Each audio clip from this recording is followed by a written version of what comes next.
छात्र नेता से राजनीति की पारी की शुरुआत करने वाले जयराम महतो अभी मुश्किलों में फंसते नजर आ रहे हैं। उन पर अभी भी गिरफ्तारी की तलवार लटकी हुई है। उन्होंने गिरिडीह लोकसभा क्षेत्र से नामांकन दाखिल किया है। गिरिडीह लोकसभा क्षेत्र से उनका सामना आजसू प्रत्याशी चंद्र प्रकाश चौधरी और झामुमो प्रत्याशी मथुरा महतो से होगा। जयराम के नामांकन से पहले रांची पुलिस उन्हें गिरफ्तार करने के लिए बोकारो पहुंची थी, लेकिन उन्हें अरेस्ट नहीं कर सकी, जिसके कारण रांची पुलिस की खूब किरकिरी भी हुई। अब यह मामला तूल पकड़ता नजर आ रहा है। आइए समझते हैं इस खास रिपोर्ट में कि क्यों हुई टाइगर जयराम महतो की गिरफ्तारी। कि तोपचांची इलाके के निवासी जयराम महतो पूरे राज्य में युवा टाइगर के नाम से जाने जाते हैं। झारखंड की राजनीति में अब जयराम महतो जाना पहचाना नाम हो गया है। उन्होंने अपनी सियासी पारी की शुरुआत छात्र नेता के रूप में की थी। छात्रों से जुड़े विभिन्न मुद्दों को आंदोलन के जरिए उठाया। युवाओं के नियोजन को लेकर उन्होंने 2022 में विधानसभा घेराव भी किया था। इस दौरान नगड़ी थाना में मामला दर्ज कर लिया गया था। वैसे जयराम महतो का कहना यह था कि गिरफ्तारी और मुकदमे की जानकारी नहीं थी। आस्था का सम्मान करते हैं और जहां तक गिरफ्तारी का सवाल है, इस विषय में पता नहीं प्रशासन के लोगों ने चीज़ों को क्यों छुपा कर रखा, ये मुझे अभी तक जानकारी नहीं है। क्योंकि मैं एक पढ़ा लिखा लड़का हूँ, मुझे पॉलिटिक्स की थोड़ी बहुत समझ है। मुझे मालूम है कि मैं प्रत्याशी चुनाव लड़ने वाला हूँ तो केसों में कम से कम बेल ले लूँ। हालांकि झूठा केस है, सच है, वो अलग विषय है, लेकिन मैंने बाकी सारे केसों में बेल लिया है। एक दो केस तो मुझ पे थे नहीं। मैं जहाँ जहाँ आंदोलन करने के लिए गया, जहाँ जहाँ छात्रों की मांग को लेकर बैठा, वहाँ मुझ पर एफआईआर हुए। तो मैंने तमाम केसों पर बेल लिया, लेकिन ना ये केस ऑनलाइन दिखता है, ना इस केस की मुझ तक किसी प्रकार की जानकारी दी गई है।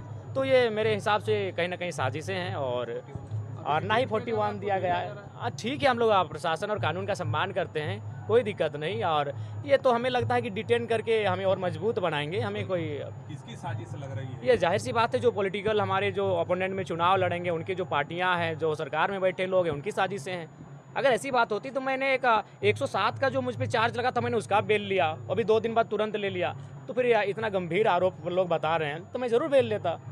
मामला क्या कर रहे हैं? हो सकता है कि मामला विधानसभा घेराव का बताया जा रहा है। जब विधानसभा घेराव स्थानीय नीति और नियोजन नीति की मांग को लेकर हम लोग कुछ किए थे और वो शांतिपूर्ण था। बाकायदा वहाँ के जो डीएसपी थे, उन्होंने बयान दिया था कि जरा इनके जो टीम है, इन्होंने जो अपना जगह है उस अनुसार आंदोलन किया है। या तो इन पर किसी भी प्रकार का कोई केस मुकदमा तो होगा नहीं, और उसके बाद भी अगर ऐसी चीज़ें होती हैं तो ये कहीं ना कहीं लोकतंत्र में आवाज़ को दबाने जैसा होगा। जानकारी के अनुसार जयराम महतो को पुलिस लंबित वारंट के आधार पर गिरफ्तार करने रांची से बोकारो पहुंची थी। नामांकन दाखिल करने के बाद उन्हें बताया गया कि वारंट के आधार पर गिरफ्तारी किया जाता है। इससे जयराम महतो के समर्थक भड़क गए। फिर पुलिस ने कथित रूप से दबाव में आकर जयराम महतो को जनसभा करने की इजाजत दे दी। जेबीकेएसएस के नेता जयराम महतो नामांकन के पश्चात आयोजित भारी भीड़ को संबोधित करने के लिए गए तो उसके बाद पुलिस के हाथ ही नहीं लगे। समर्थकों के साथ वह गाड़ी में बैठकर फरार हो गए। पुलिस को पता भी नहीं चला कि जयराम महतो किधर गए। जेबीकेएसएस सुप्रीमो जयराम महतो क्षेत्रीय राजनीति का एक और नया कोण बन गए हैं। झारखंड की राजनीति में जो जातीय समीकरण है उसमें वो फिट बैठते हैं। चूंकि वो खुद कुर्मी जाति से आते हैं, राज्य की राजनीति में कुर्मी को आदिवासियों के बाद सबसे ज़्यादा प्रभावी माना जाता है।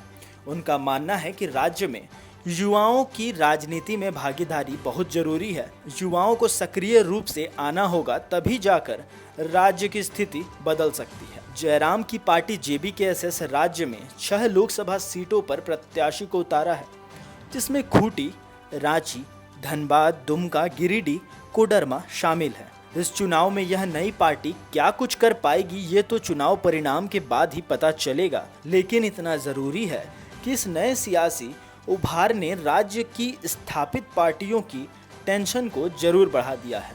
फिलहाल द न्यूज़ पोस्ट में इतना ही। ऐसे ही तमाम खबरें हम आपके बीच लाते रहेंगे। तब तक के लिए देखते रहें द न्यूज़ पोस्ट।